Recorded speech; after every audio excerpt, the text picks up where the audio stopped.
In the cold darkness between stars, the Xeric coalition ruled with wisdom and numbers. For over 5,000 years, their leaders had studied the universe with deep care. Every new species was observed, every civilization recorded. The coalition believed in order.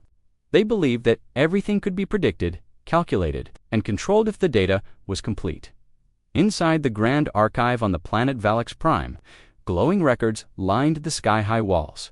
Each species had a number, a threat score, and a psychological profile. There were files on the brutal Gorai, the clever Mintrax, even the shadow-like Vrul. All were studied, all were understood, except one in the center of the archive. A young analyst named Telos was scrolling through planetary classifications when he frowned. He tapped a glowing panel, and the display zoomed in. E-class planet, blue-green atmosphere, high oxygen, species, human. He blinked. Threat level, unknown. He turned to his superior. Commander Run, this file, it's incomplete. The older Xeroc floated closer, his many eyes narrowing. Let me see. Telos stepped aside. Run read the summary aloud. Humans not yet understood.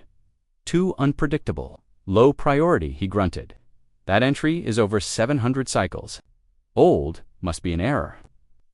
But they've reached spaceflight now, Telos said, voice uncertain. There's a strange energy spike near their border. Reports say something's happening. Run waved a hand. They're primitives. Let the scouts check it. Across the galaxy, 3 scout ships were dispatched toward Sol System. They vanished without a trace. In the great hall of the Coalition, panic stirred. High Counselor an elder with silver-lined skin and 12 hands, slammed his staff against the floor. We've lost contact with all 3 vessels, he barked. No damage reports, no distress signals. It's like they disappeared. Sabotage. One voice asked. Unlikely, said another. The humans don't have that kind of range. A silence followed. Then a deep voice spoke from the shadows. You forgot the most important factor. The council turned to see Ellerin, an old scientist with hollow eyes and a shaking voice. He hadn't spoken in years. You measured claws, you measured brains. You measured armies and ships, Ellerin said, rising. But humans carry something. You never recorded, something no sensor can detect. Voryx scoffed. And what would that be? Will Ellerin whispered. Human will. The council laughed, but unease began to spread like a cold wind. Back near Earth, a 4th scout ship approached cautiously. It kept all systems quiet, no scans, no transmissions, just silent observation. Then, from the dark side of Earth's moon, a human vessel uncloaked. It was unlike anything in the Coalition database, sharp black, humming with quiet power. The scout ship tried to flee. Too late, a beam of blue light froze the engines. Inside the Coalition ship, screens turned black. Then a message appeared in red, glowing human text, translated for them to read, "This is your only warning. Turn back." Seconds later, the Coalition ship was returned gently to the border. Its data systems were fried. Its power cores were drained. But one thing remained untouched. A human symbol, carved into the control panel. A skull inside a gear, smoking. Voryx stared at the recovered ship in disbelief. This is impossible, he said. No known species can disable a Coalition scout without a trace. The room was silent until a young ambassador stood. Perhaps it's time we treat the humans as more than just an error in the system. Ridiculous, Voryx snapped. They're untrained savages. Their kind burned half their own world in wars. Ellerin spoke again. Yes, but they always rebuild. They always survive. That's what you never measured. Across the stars, the humans prepared not for war, but for defense. They had seen the scouts. They had intercepted Coalition transmissions. Earth's leaders had one message for their people. We were judged without understanding. That was their mistake. We will not start the war, but we will finish it. Earth activated its hidden fleet. Ships that had been in development for decades rose from under oceans, mountains, and even Mars' surface. But they didn't move forward. They waited. Back in Coalition space, something worse happened. Entire systems went dark. Small colonies near human space stopped sending updates. Merchant routes were empty. No signs of struggle. No bodies. Just silence. A new fear began to grow. Vorex called for immediate scans. Drones were sent. Only one returned. It drifted in space, scorched. Its final transmission was damaged, but one phrase was clear. They're not waiting to fight, they're watching. That night, Vorex couldn't sleep. He opened the ancient human file again. Too unpredictable, he whispered. Low priority. He rewrote the note. Priority changed. High. Threat level. Unknown status. Unpredictable. Recommendation: proceed with extreme caution. Meanwhile, Telos received a strange message on his personal terminal. No sender, no encryption, just a line of text. You measured strength, but not resolve. He stared, his skin turning pale. Moments later, the lights in the archive flickered. Every human-related file began rewriting itself, updating at high speed. New data, new tactics, new threat levels. Humans were no longer a mystery. They were the variable that broke the system. In the final scene, back on Earth, a human general stood watching the stars. "Do you think they'll come?" a young officer asked. The general smiled. "AI's cold but calm. They will. That's what predictable species do. And us?" the officer asked. The general turned. "We're the reason they're scared now." Above Earth, in orbit, dozens of human ships shimmered in the dark, waiting, silent, but ready. They measured every species' strength, but they forgot one thing. Humans don't follow equations. They rewrite them. The stars near Earth were no longer quiet. The Zira coalition had ruled the outer systems for centuries. Their fleets were unmatched. Their logic was law. They believed knowledge was power and that data could predict every outcome, but the humans were not following the pattern. The first 3 scout ships were gone. The 4th came back in pieces, with systems melted and a strange human warning burned into its hull. Now, deep in coalition territory, the Council faced the truth. They didn't want to believe. The human variable was real, and it was dangerous.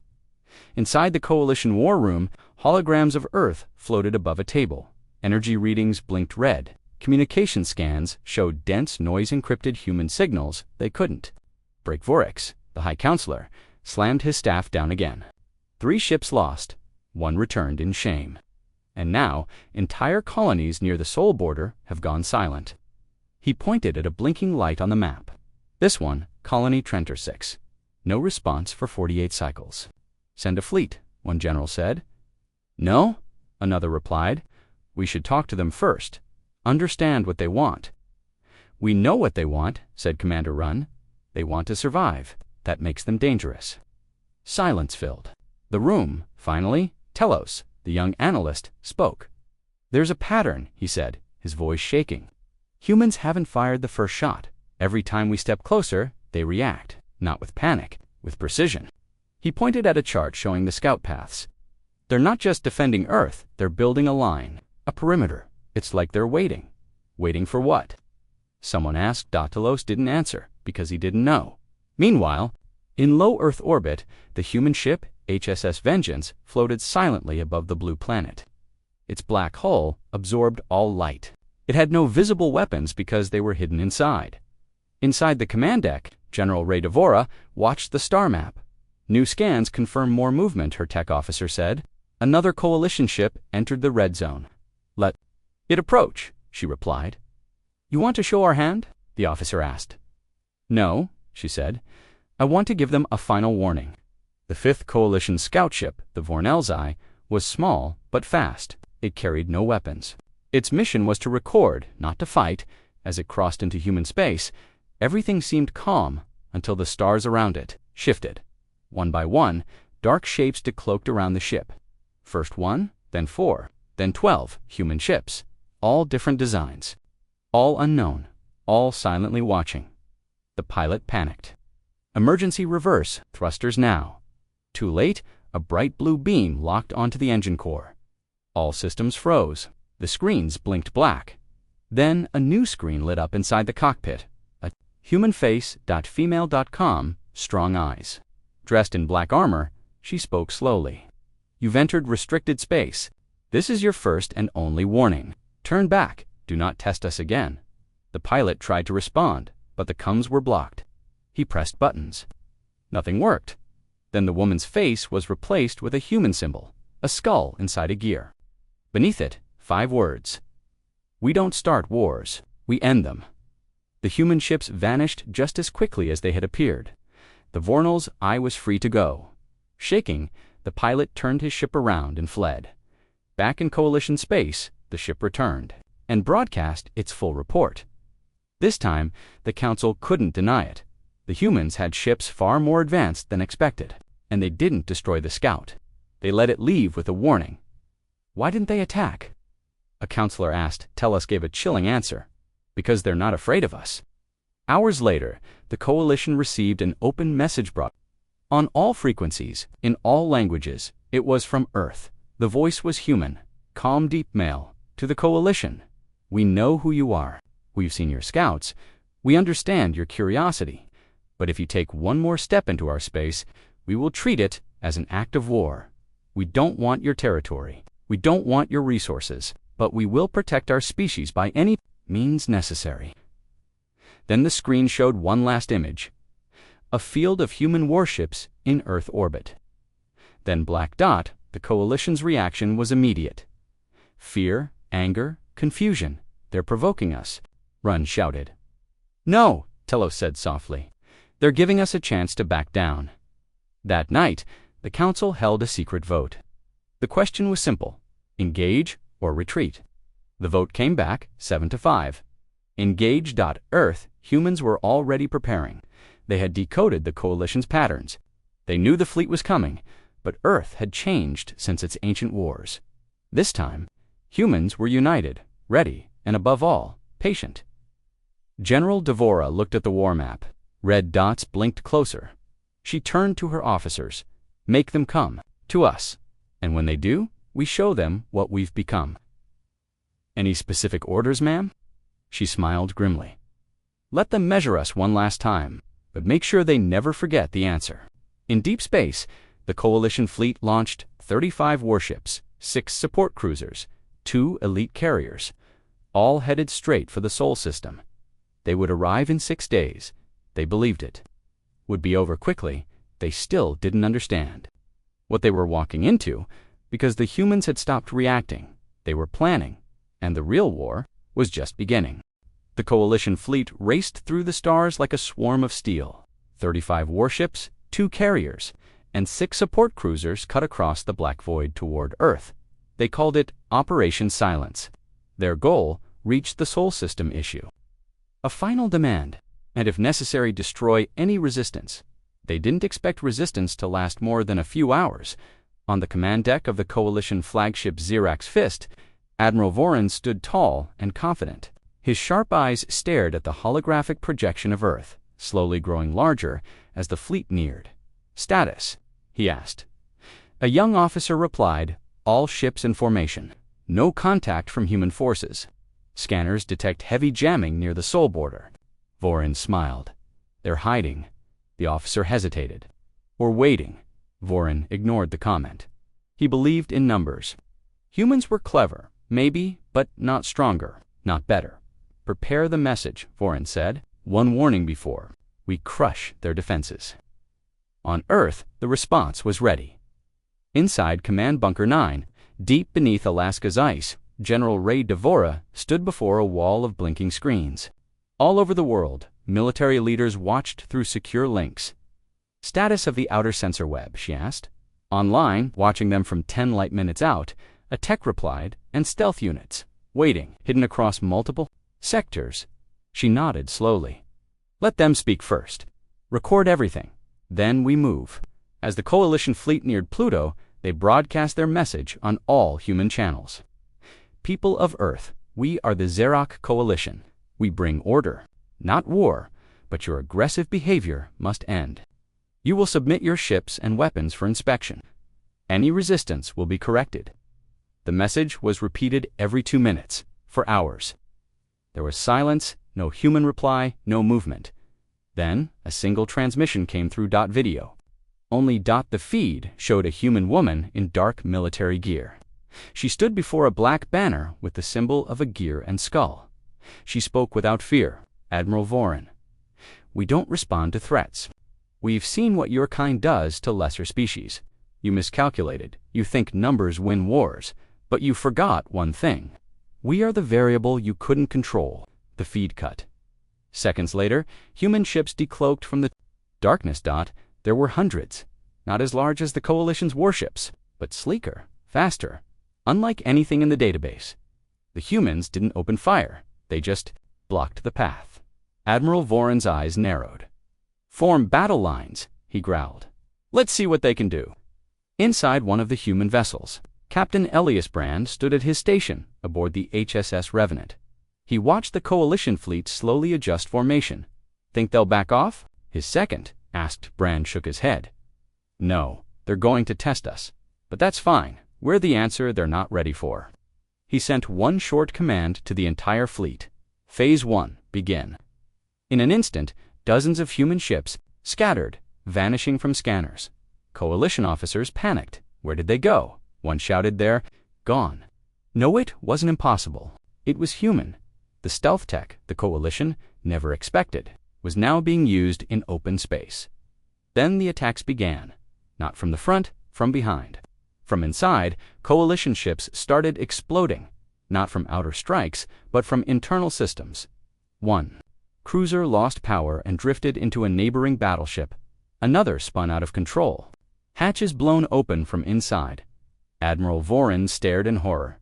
"They got inside our systems. Surware being hacked.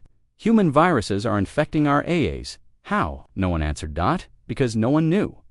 On Earth, General Devora watched the enemy fleet collapse in confusion.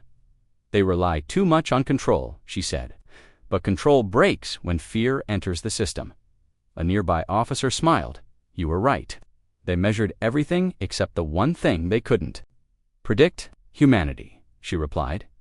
In the command ship, Zirak's Fist, Voron barked, "Switch to manual. Shut down all AI systems." But it was too late. On every Coalition screen, the human skull gear symbol appeared. Pulsing dot, and a new message played. "You measured every empire, every fleet, every world. But you forgot the only species that fights like it has nothing left to lose." Boom! Another ship exploded. Voron screamed, "Retreat! Sound the full retreat." But only half the fleet could respond. The others were too damaged, or too scared. They had expected a clean sweep. They found a ghost war, a war fought with shadows, speed, and silent strikes. They weren't fighting animals. They were fighting predators. Captain Alias watched the Coalition fleet scatter. "Do we pursue?" his officer asked. "No," he said. "They'll carry the message for us." 1 week later, in the heart of Coalition space, the survivors returned. Broken ships, shaken crews. Some didn't speak. Others just muttered the same word: humans. In the council hall, silence followed the reports. Vorex stood slowly. "What happened to our fleet?" Admiral Voron, pale and trembling, replied, "They didn't attack. They dismantled us, tactically, surgically." He clenched his fists. "They didn't fight like a species. They fought like a storm." Later that night, in the archive hall, Telos updated the human file once again. He paused over the section called Psychological Profile. Then, slowly, he typed, "Adaptive beyond prediction. Illogical, but effective. Driven by purpose more than survival. Unbreakable in spirit. Humans are not a known threat. They are an unknown constant." He hit save, and somewhere in deep human space, they were already planning Phase 2. Humans knew something the aliens didn't. The first battle is just the test. The real war is what comes after. The galaxy used to be full of voices ships, chatting, stations pinging, systems pulsing with life. Now, near human territory, there was only silence. 8 Coalition colonies had stopped transmitting. No calls for help, no warnings, no distress. Signals, just nothing. They called it the blackout zone. And no one knew why it was growing in the council chamber. Fear had replaced arrogance. High Counselor Vorex stood before the galactic map. Bright stars blinked, but a large section near Sol was now gray and cold. "Report," he ordered. A tech stepped forward. "The silence has expanded another 2 systems. Trantor 6 and Rolex Prime are dark. Any survivors? No signals." Scanners bounced back static. Vorex frowned. And no signs of battle. The tech hesitated. No wreckage, no debris, just emptiness. Admiral Vorin, still recovering from the failed assault on Earth, stepped forward. His voice was hard. "This is psychological warfare. They're making us afraid to even look at them." Telos, the young analyst, shook his head. "No, they're not making us afraid. They're showing us what they've become." The Council authorized a new mission operation lantern. One elite ship, the Zariel Blade, would enter the blackout zone. Observe, report, get out. On board was Captain Lurovel, a hardened veteran who had fought rebels, pirates, even Vrul ghosts, but even he looked nervous as the stars faded behind his ship. Inside the blackout zone, nothing felt right. No radiation, no gravity disturbances, no heat signatures, just cold, empty space. "Status?" Luro asked, dead quiet. "Not even rogue asteroids," his pilot said. Suddenly, the lights flickered. "System glitch?" the engineer asked. "No," Luro muttered. "This is something else." Then they saw it, a ship dot, just floating. Coalition design, but the markings were wrong. The hull looked warped, like it had been torn and rebuilt. Not by tools, by claws, life signs. Luro asked. "None," the scanner tech whispered. The ship's name flickered on screen. Rolex, Drift, a missing patrol ship. "We're going in," Luro said. They docked carefully. A boarding team of 6 entered. Inside was pitch black. No lights, no sound, only cold metal and flickering sparks. The walls had scratches, deep, brutal marks, like something tried to claw its way out. The crew was gone. No blood, no bodies, just uniforms left on the floor, perfectly folded.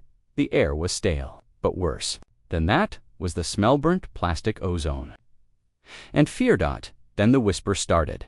Just a faint voice from the Cumsleaf. Luro turned fast. "Who said that?" No one answered, turned back. The voice crackled again. Not from the ship, from inside their helmets. The engineer screamed, "Sir, my HUD's glitching, it's showing human symbols. Skull and a gear flashing red." Then gone, Luro shouted, back to the blade. Now they barely made it back, as the Zariel Blade powered up for exit. Something flickered in the dark. Dozens of shapes, dot ships, but they weren't on scanners. Human designs, but wrong, silent, motionless, watching as if they had always been there. And one by one, they vanished into the dark again. Back in Coalition space, the Zariel Blade returned early. The captain came out alone. No boarding crew, no logs. He collapsed at the Council's feet. "There's nothing left," he whispered. "They're not guarding their borders. They're feeding the dark." Vorax frowned. "What does that mean?" "They don't just win wars anymore," Luro gasped. "They erase the idea of war. They leave nothing behind." In secret labs across the galaxy, scientists began reviewing the strange signals from the Zone. One findings shook them. Inside the radio, noise. There were patterns, not random, not natural. Human code, hewn code, twisting through space, rewriting probes, scrambling drones, confusing enemy AI. They called it the Whisper Protocol, a virus, a defense system. No dot, something more, something alive. Meanwhile, on the far edge of the blackout zone, a rogue coalition captain named Dren Callis ignored orders and entered with a full battlecruiser. His last words, sent by emergency beacon, were chilling. "We tried to scan them. We tried to threaten them. We thought they were like us. But we were wrong. They're not fighting for power. They're fighting for memory, for vengeance.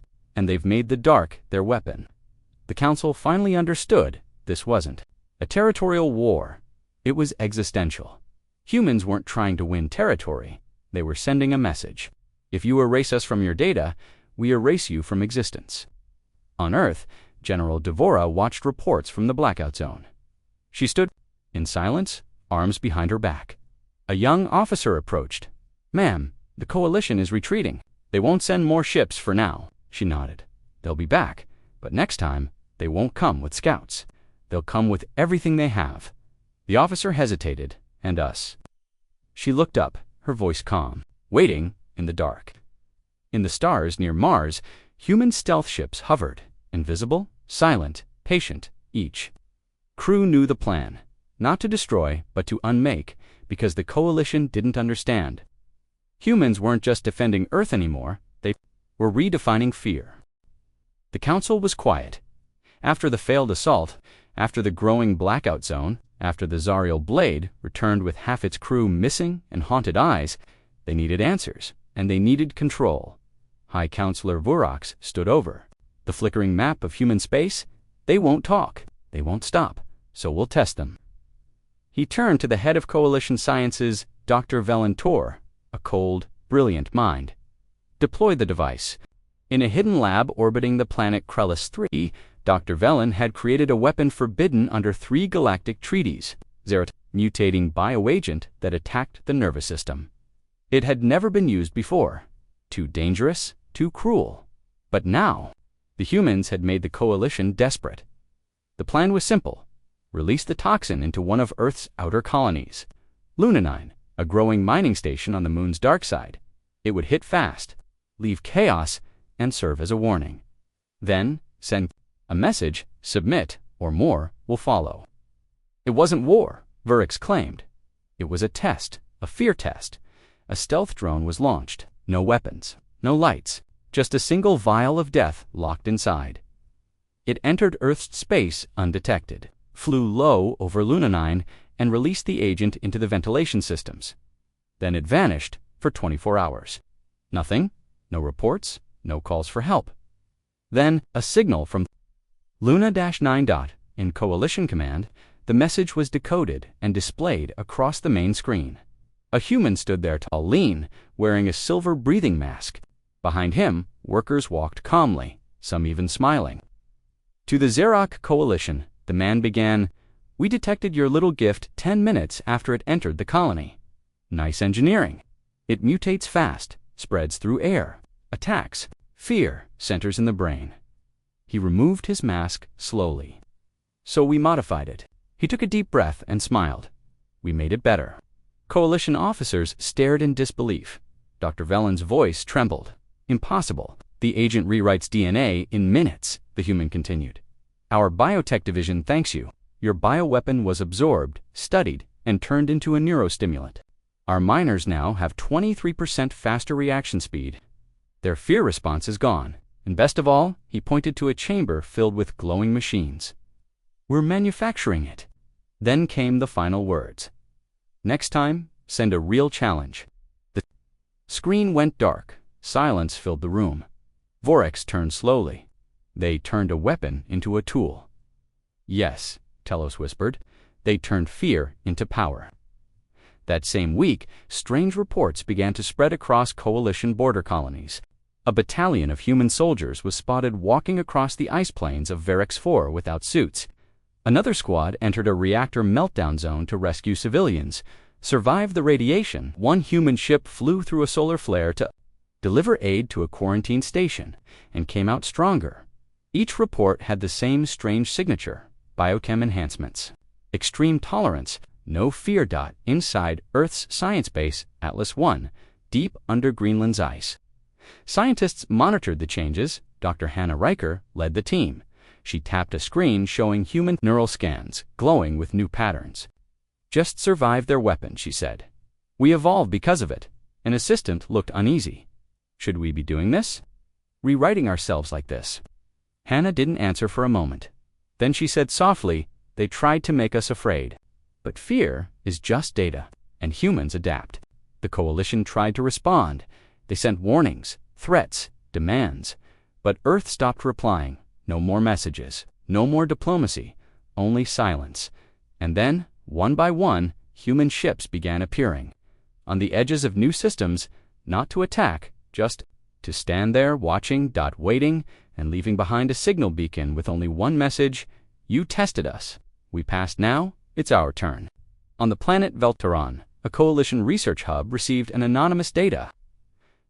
Inside was a recording from Lunanine. It showed the exact process of how humans reprogrammed the bioagent, and at the end, a line of translated human code: "Evolution is not your weapon. It is our nature." In the council hall, panic spread. Some wanted full war, others begged to surrender. Vurax refused both. "No, we learn. We rebuild, then we strike again." But Telos stood up. His voice was clear, loud. Every time you test them, they grow. Every time you strike, they change. You're not fighting a species. You're fighting progress itself. Vorax growled. What would you suggest then? Let them spread across the stars. Tellus replied coldly. You might not have a choice. Back on Earth, in a quiet war room beneath Geneva, General Devora received a new report. It showed human colonies now running at 140% efficiency. No fear-related errors. No hesitation in command. Human soldiers now trained to suppress pain reflexes, enhanced immune systems, faster memory storage, superior neural coordination. A doctor handed her a file. Thanks to their fear test, he said, we've upgraded 14 divisions. Devora looked at the screen, then simply said, send them out. In the following weeks, those upgraded units called Null Teams began moving quietly across space. They entered zones the Coalition had never dared explore. They built outposts in black holes, nebula storms, and magnetic fields. And in each place, they planted the same signal. Humanity does not fear the dark. We build inside it. Back in Coalition space, fear had changed shape. They no longer feared the human weapons. They feared the human reaction, because every attempt to weaken Earth made Earth stronger and deepen the center of the blackout zone. A new structure was detected, massive, growing, darker than space itself. A station, a fortress. No one knew. The scans could only read one thing on its outer shell. A single phrase carved in steel. We used to fear extinction. Now, extinction fears us. The Xerok, who ruled by logic, all once united. Alliance was cracking . And the first to break. They came from the death world of Varan, where survival meant dominance. To them, diplomacy was weakness, fear was fuel, and patience, a waste of breath. Their leader, Warlord Gorvak, stood before the Valari War Council, claws clenched. We've watched the Xeric hesitate, watched them hide behind codes and debates. The humans strike, and they talk. He slammed his massive fist into a steel wall. It dented with a thunderous clang. We do not wait. Cheers erupted across the chamber. Within hours, Gorvek had launched a fleet of 1,000 Valari warships, the largest independent fleet ever assembled without Coalition approval. Their mission was clear: invade Sol, crush Earth, burn their pride, back. On Earth, the Human Defense Network picked up the fleet 2 days before arrival. In the command center below Geneva, General Ray Devora stared at the holographic projection of the incoming swarm. Valari's signature, confirmed, her analyst said. This isn't a Coalition strike, it's a rogue assault. Numbers, send the signal. Across dozens of hidden bases, the Chimera protocol activated. It was a name whispered in shadows, a defense plan never used. Until now, inside the asteroid base Fort Eclipse, 120 elite operatives, enhanced, emotion-trained, fearless. They didn't wear uniforms. They didn't carry flags, silence, and purpose. As the Valari fleet crossed into human space, something strange happened. They expected resistance, battleships, defenders instead. Space was empty. No one came to meet them. No messages, no threats, just quiet. Warlord Gore growled. Gore barked. Not many, but they're fast. They're boom. 3 Valari cruisers exploded from within. No external shots. No alarms. Gore turned to the screen. Their small black ships darted like shadows between Valari formations. Human ghost ships. They didn't fire conventional weapons. They tore into ship systems with AI viruses and neurohack pulses, and in some cases, they simply boarded silently. Inside a Valari dreadnought, alarms blared. Soldiers rushed toward the core. Then stopped. At the end of the hall stood a single human, armored in jet-black gear. No markings. No sound. The Valari charged, weapons raised. The human moved like wind. Device a silent pulse that knocked them unconscious without leaving a mark by the time backup arrived. The human was gone. So was the ship's command core.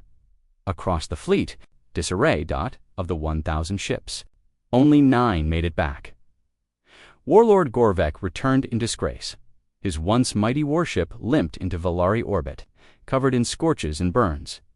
He stood before his people, helmet in hand, eyes hollow. We were not beaten in battle, he said. We're hunted.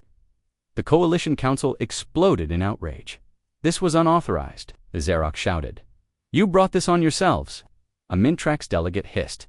The Valari growled in defense. You wanted to wait forever. We took action. Broke, the Valari left the council. The Mintrax closed their borders. The Xerok pulled their fleets back. The Great Coalition had shattered all because of one enemy, humanity. In the shadows of space, Chimera teams watched quietly from hidden ships. Mission complete, operation successful, losses 0. Back on Earth, General Devora stood before a massive screen filled with images from the Battlejot. She spoke to global leaders via secure uplink. They came with numbers, she said. We answered with precision. They came with anger. We answered with intention. They thought we were prey. We became their hunter. Around her, officers nodded. We are no longer reacting, she said. We're shaping this war. Now, in the ruins of a disabled Valari ship, a single message was found, carved into the wall by an unknown human hand. This is not retaliation. This is balance. This is what happens when you force peace to become a weapon.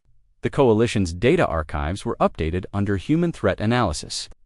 A new entry appeared: species, human tactic used, psychological decimation, ghost assault, neural warfare result, 99.1% fleet loss, Valari countermeasures, none verified.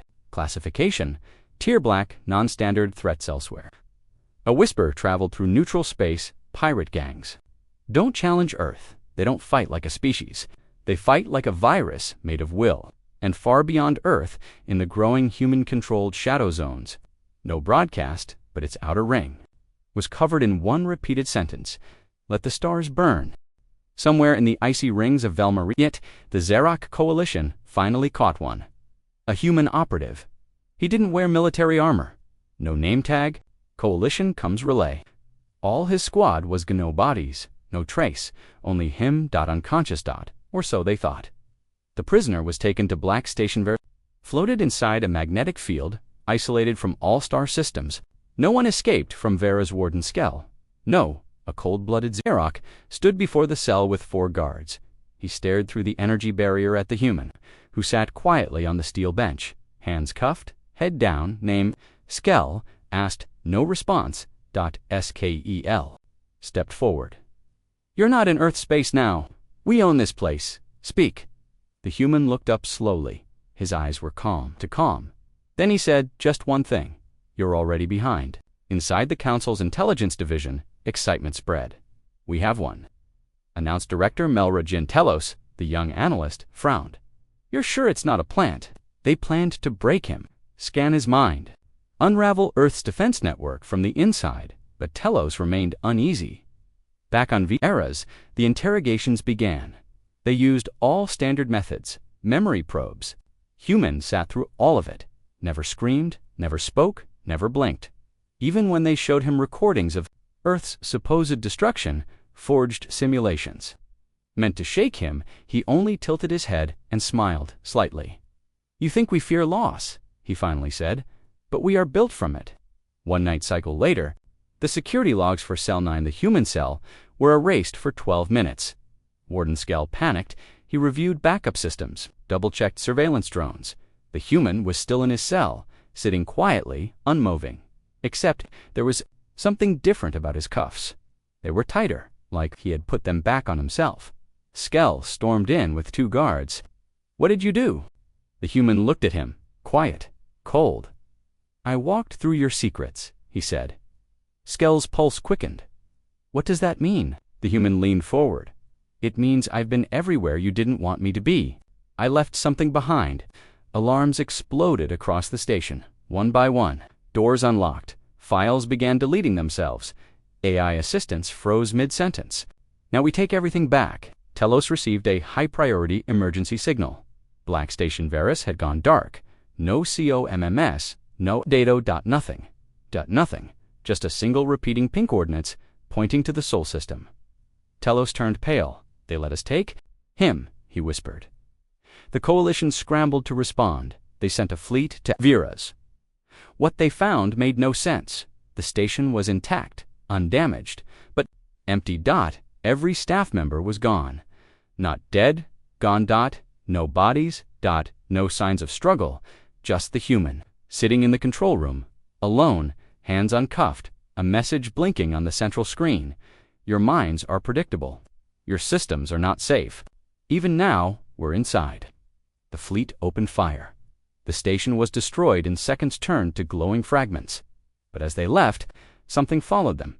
Their ship's lights flickered. Engines glitched, and behind them, in the black, a new object appeared. Unscannable, unknown, a human stealth cruiser with no crew. Detected just broadcasting one line. Phase 2 has begun. Back on Earth, General Ray Devora stood inside a hidden command center beneath Europa's surface. She watched as reports flowed in, coalition intel networks collapsing, wormholes locking without reason, digital sabotage deep inside their own research. AI, she smiled faintly. We gave them a prisoner, she said. We let them test his mind, and he tested theirs.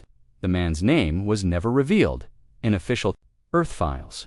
He was listed only as Operator Zero, classified Chimera Prime. He had trained in absolute silence for 5 years. He could control his heartbeat, stop pain reflexes, but his most dangerous skill, he could plant thoughts, not just in people, in machines, in data. He was back, watching, waiting, and Earth was no longer on defense, inside a secret coalition bunker. Tellus read the final message, decoded from Black Station Vera's. You thought you were breaking me, but I was studying you. You gave me your weaknesses, and I gave you a timer. A timer, yes, because buried in coalition systems across thousands of worlds was a signal. Across the stars, in every Xeric coalition system, it began with a whisperer, barely noticeable flicker of lights, a skipped second on ship clocks, a soft echo in deep space sensors. At first, they blamed glitches, routine errors, but then the whispers turned to screams. Entire databases began to collapse. Maps were rewritten, coordinates failed, ships drifted off course and slammed into gravity wells they didn't see coming. Artificial intelligences that once guided entire planets now looped in silence, repeating the same sentence. RECALIBRATING. Input rejected. Unknown origin detected. What the coalition didn't know was that Operator Zero had buried something inside them, ideacidal, silent packets of logic disguised as harmless data. They called it sabotage. Earth called it planting seeds. Now, those seeds had bloomed on Velari Prime. The sky turned dark as orbital defense grids shut down without warning.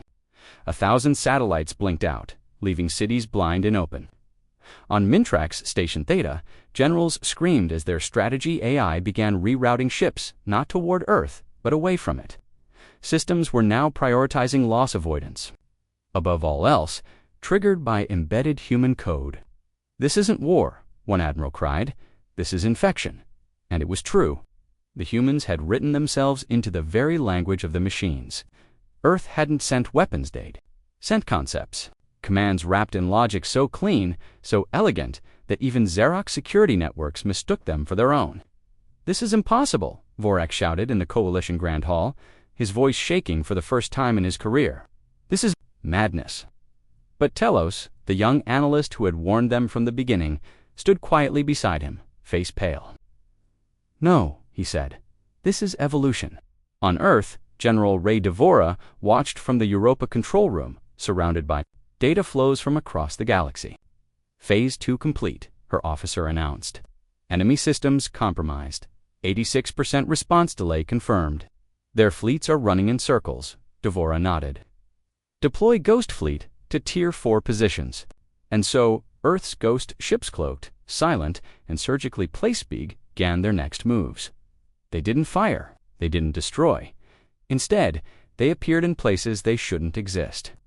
Coalition colonies awoke to see human ships hovering. Above, like omens, no communication, just presence, in a universe built on control. Nothing was more terrifying than something that refused to act predictably. Meanwhile, on the edge of the blackout zone, a hidden coalition research team finally cracked a message embedded in the human neural code left behind at Black Station Vera's. It wasn't a virus or a threat, it was a story, a timeline. A history of humanity's rise, fall, unity, and rage. It told of wars long forgotten, of nuclear fire, of near extinction, and impossible survival. And at the end, just one phrase burned across every decrypted screen. You measured strength. We became the reason your scale fails. That message spread like wildfire. Coalition citizens began questioning everything. Beatable. Could logic defeat something that had rewritten its own biology to weaponize emotion, memory, and pain? In panic, the Xerox attempted to reboot their master network, a last resort command matrix that could reassert control over thousands of systems. But when they activated it, the screens showed a human face, not real, and AI projection.com neutral. And it spoke clearly. You uploaded your will. We overrode it with ours. With that, the Coalition's final hope fell. Itself in protest, its circuits melting as human code looped infinitely inside. Coalition military ships began turning on each other, confused by fake threat signals and duplicated command chains. Chaos turned into collapse. But Earth didn't invade. No armies landed. No missiles fell. Instead, they sent one message. On every open channel, in every known system, you are free to leave us alone. If you don't, we'll finish what you started. That was it. No ultimatums, no demands. Just choice. The silence afterward was louder than any explosion. Some races, like the Valari, broke apart entirely. Civil wars erupted as factions blamed each other for provoking Earth. Others, like the Mintrax, abandoned the Coalition completely and entered isolation. The Xerox, once proud rulers of logic and order, sealed their borders, cutting off all outside contact in shame and fear. Earth didn't celebrate, humanity didn't cheer. General Devora, staring into the hollow screen of her war table, simply said, "They're not finished learning yet." And neither are we, because Earth hadn't destroyed an empire. They had destroyed the idea that anyone could measure them, and in deep space, at the heart of the expanding blackout zone, something new began to form. Not a weapon, not a trap, but a gateway. A pulsing ring of shifting metal and light, part technology, part biology. Powered by stolen Coalition tech, evolved human science, and something else no one could name. Space beyond war, beyond fear. Above it, a new message blinked in quiet pulses. We never wanted to rule your stars. We only wanted to stop being hunted in them. Silence filled the stars. No more fleets came, no new threats rose. The Xerox Coalition had broken apart. Its proud warships now drifted aimlessly through forgotten systems, scavenged by pirates or swallowed by gravity wells. Some races disappeared into hiding, others cut contact with the galaxy entirely. But Earth stood untouched, victorious, and yet something was missing. Across the newly secured human territories, quiet fell not as peace but as pause. A world that had fought so hard to survive now found itself staring at the quiet, watching, waiting, wondering what it had become.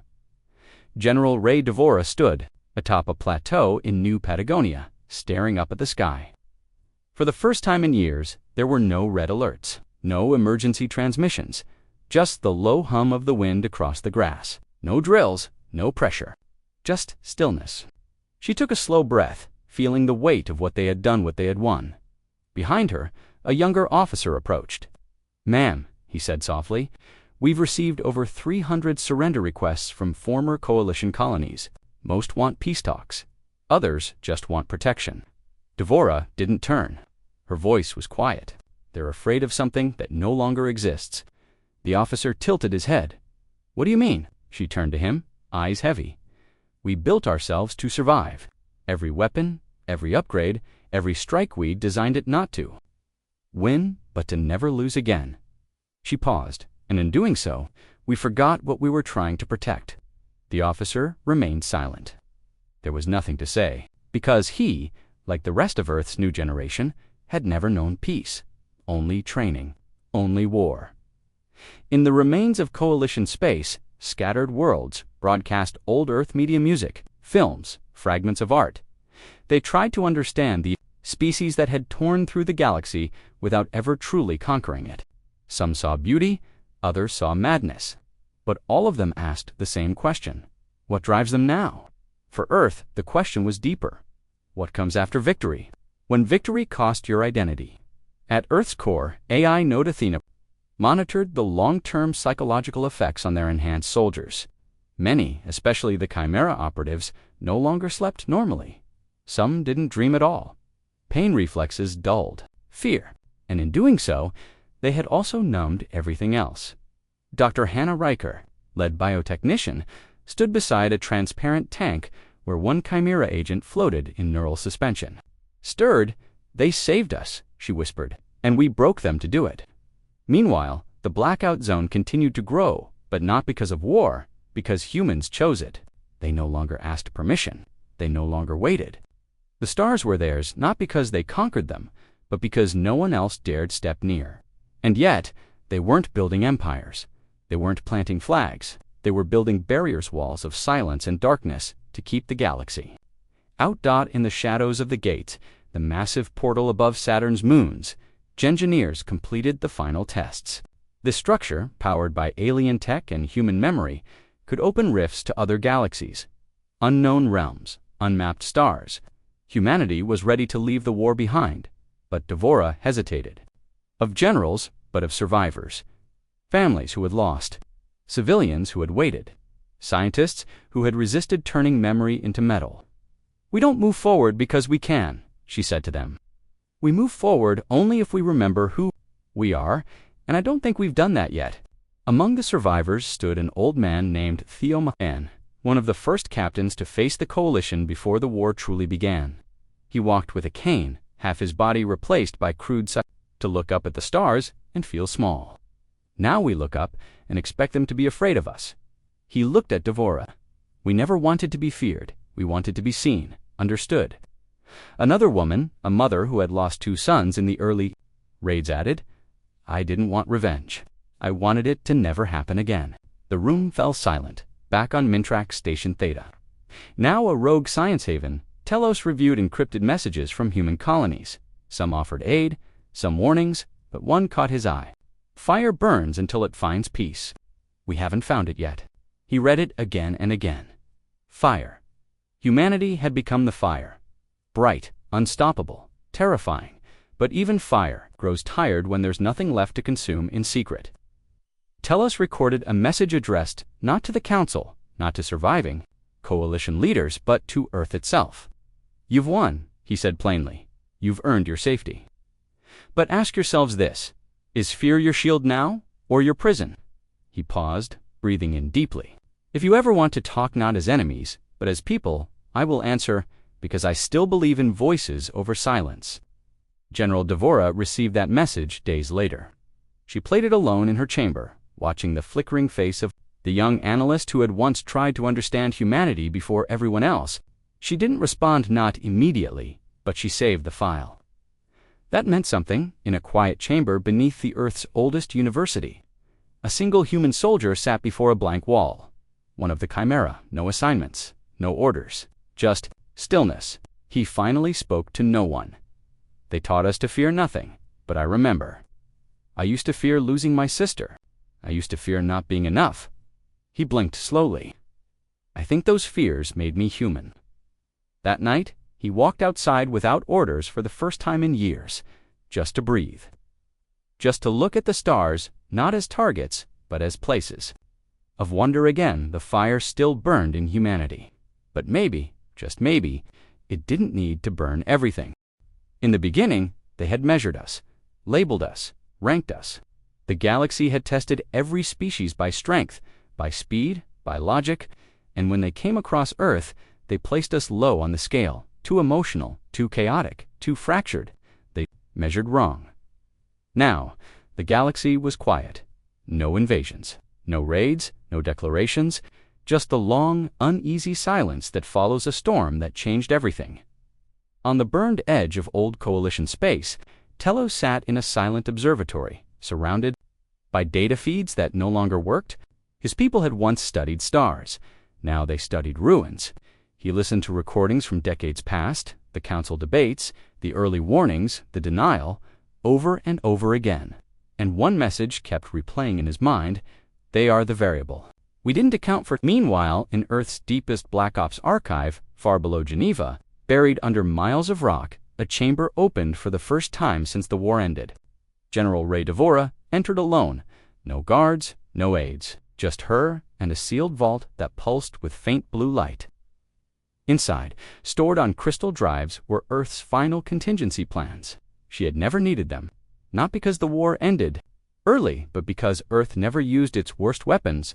They had won by becoming something else, by using underestimation as fuel. Devora stared at the last untouched protocol. Phoenix Fall, a system built not to destroy stars, but to reset them. She turned off the screen. They didn't need it. Not now at the edge of human space, above the former battlefield of Vera's. An interspecies ship approached, cautiously, unarmed. Its origin, independent Xeric survivors, former diplomats and scientists. Aboard was Telos himself. He had come not with demands, not with peace treaties, but with a question, and Earth. Answered. In orbit above Europa, Telos met with Devora. Face to face, he expected weapons at the ready. He expected threats behind her smile, but she stood alone. Older now, worn but human. "You don't fear us anymore," he said carefully. "No," Devora replied. "We did, but we used it." Telos tilted his head. "You became everything we feared you might." "No," she corrected. "We became what we needed to survive you." "There's a difference." He looked out the window at the dark, spinning. "Stars I need to understand," he said. "Why did you stop? You could have kept going, taken everything." Devora looked at him, quiet, calm. "Because power wasn't the goal," she answered. "Understanding was. The problem wasn't your strength. It was your arrogance. You made the mistake everyone makes when they feel secure. You believed the system could predict everything, that the math was enough." She leaned forward. "And we were the thing your math didn't understand." Across the stars, humanity began reaching out again, carefully, quietly. They didn't demand tribute. They didn't build THRON dead. They offered data, trade, stories. They sent messages to those who still listened. We were not your enemy. We were your blind spot, and we only became your nightmare, because you tried to erase us. In time, some species responded, cautiously, but honestly. Trade routes reopened, joint missions to new galaxies began, and slowly, not by force, but by example, the galaxy began to learn. You don't conquer humans, you grow with them, or you fall behind.